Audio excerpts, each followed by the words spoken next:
వే gold trusted gold buyers మీరు తాకట్టు పెట్టిన బంగారాన్ని విడిపించి ఈ రోజు ఉన్న మార్కెట్ ధరకు కొనబడను. రాజ్యసభ అభ్యర్థులను ప్రకటించింది తెలుగుదేశం పార్టీ. కానీ సీట్లు ఆశించిన దక్కని వారికి అధిష్టానం బుజ్జగించేటువంటి యోచనలు కనబడుతున్నాయి. ఇప్పటికే వర్ల రామయ్య తిప్పేస్వామికి ఫోన్ చేసి మాట్లాడారు తెలుగుదేశం పార్టీ రాష్ట్ర శాఖ అధ్యక్షుడు పల్ల శ్రీనివాసరావు. మరోవైపు కంభంపాటి రామ్మోహన్ రావు రెడ్డెప్పగారి శ్రీనివాసులు రెడ్డికి ఫోన్ చేసి మాట్లాడారు కిలారి రాజేష్. అయితే సామాజిక సమీకరణాల ఆధారంగా అభ్యర్థుల ఎంపిక జరిగిందంటూ కూడా వివరణ ఇచ్చేటువంటి ప్రయత్నం చేస్తున్నారు.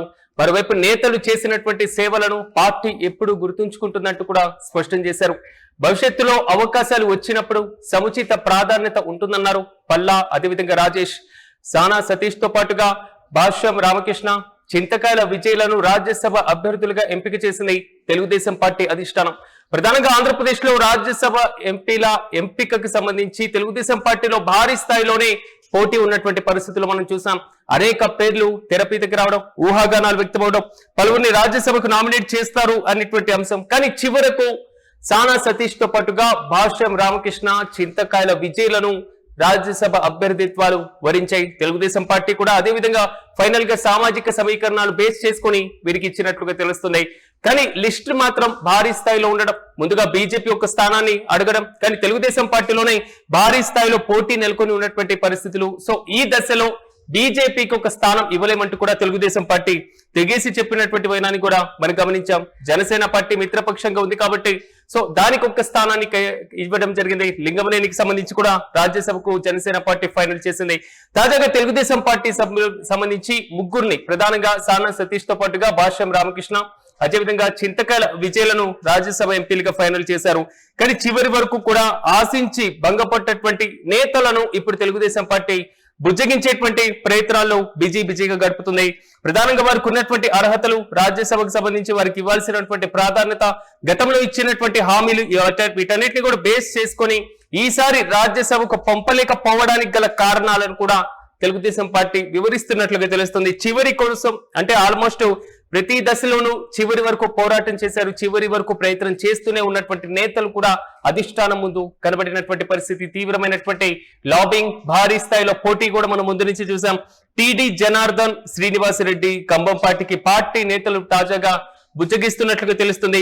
భవిష్యత్తులో మంచి అవకాశాలను కల్పిస్తామని, మంచిగా హామీలు, మంచి ఉన్నత స్థానాలు కల్పిస్తామంటూ కూడా హామీ ఇచ్చేటువంటి ప్రయత్నం చేస్తున్నారు.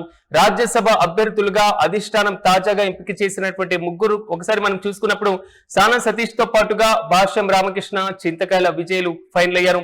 మరి తెలుగుదేశం పార్టీ జాతీయ అధ్యక్షుడు ఆంధ్రప్రదేశ్ ముఖ్యమంత్రి చంద్రబాబు దగ్గర నుంచి కూడా వారికి సంబంధించినటువంటి దానికి సంబంధించి ఆల్మోస్ట్ పూర్తి స్థాయిలో కూడా నామినేషన్ కి సంబంధించినటువంటి ఫారాన్ని కూడా తీసుకున్నటువంటి వైనాన్ని మనం చూసాం.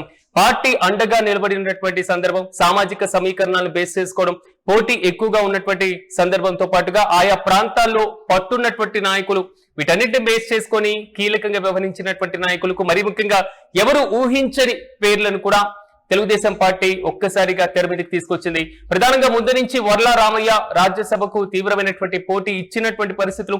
సో ముందు నుంచి కూడా ఆయన రాజ్యసభకు నామినేట్ చేయాలని గతంలో ఇచ్చినటువంటి హామీని ఇలా పదే ఆయన కూడా తెలుగుదేశం పార్టీ అధిష్టానాన్ని కలిసినటువంటి వైనం, ప్రతిపక్షంలో ఉన్నప్పుడు చేసినటువంటి సేవలు, పార్టీ పరంగా చేసినటువంటి పోరాటాలు, వీటన్నిటిని కూడా రాష్ట్ర పూర్తి స్థాయిలో తెలుగుదేశం పార్టీ అధిష్టానం ముందు కూడా ఆయన లిస్టు పెట్టినటువంటి వైనం. కానీ పార్టీ నుంచి వచ్చినటువంటి హామీని నిలబెట్టుకోవాలంటూ కూడా వారు కోరినట్లుగా తెలుస్తుంది. మరోవైపు తిప్పేస్వామికి కూడా ఫోన్ చేసి మాట్లాడినట్లుగా తెలుస్తుంది పల్ల శ్రీనివాసరావు.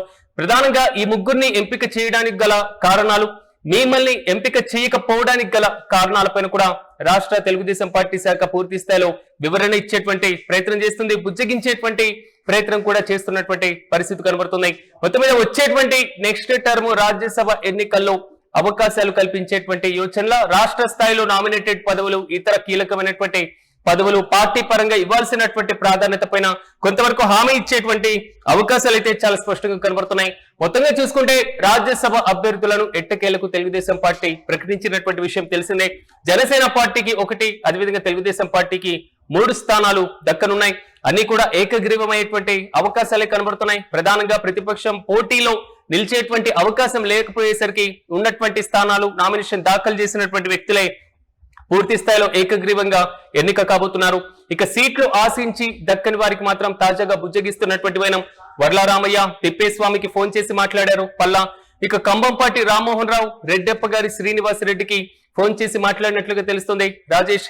అయితే సామాజిక సమీకరణాల ఆధారంగానే అభ్యర్థుల ఎంపిక జరిగిందంటూ కూడా వివరణ ఇచ్చేటువంటి ప్రయత్నం చేస్తున్నారు. చూడాలి, తెలుగుదేశం పార్టీలో ఉన్నటువంటి ఒక బలమైనటువంటి పోటీ నుండి అనూహ్యంగా కొంతమంది పేర్లను తెలుగుదేశం పార్టీ ముందుకు తీసుకురావడం, పెద్దల సభకు పంపడం, ఎగువ సభకు వెళ్తున్నటువంటి వారి లిస్టు భారీ స్థాయిలోనే ఉండేటువంటి అవకాశం ఉంటుంది. ఎవరెవరికి ఇవ్వబోతున్నారు అనేటువంటి ఊహాగానకి ఉత్కంఠకు కూడా తెరచించుతూ ముగ్గురిని కూడా ప్రకటించినటువంటి వైనాన్ని మనం గమనిస్తున్నాం. మొత్తం మీద అసంతృప్తుల జాబితా ఎక్కువగా ఉన్నటువంటి నేపథ్యంలో వారికి కూడా పార్టీ పరంగా ప్రాధాన్యత ఇచ్చేటువంటి అవకాశాలు అయితే చాలా స్పష్టంగా కనబడుతున్నాయి. అయితే అసంతృప్తులను ఏ విధంగా బుజ్జగించబోతున్నారో, భవిష్యత్తులో వారికి ఎలాంటి అవకాశాలు కల్పిస్తారో వేచి చూడాలి.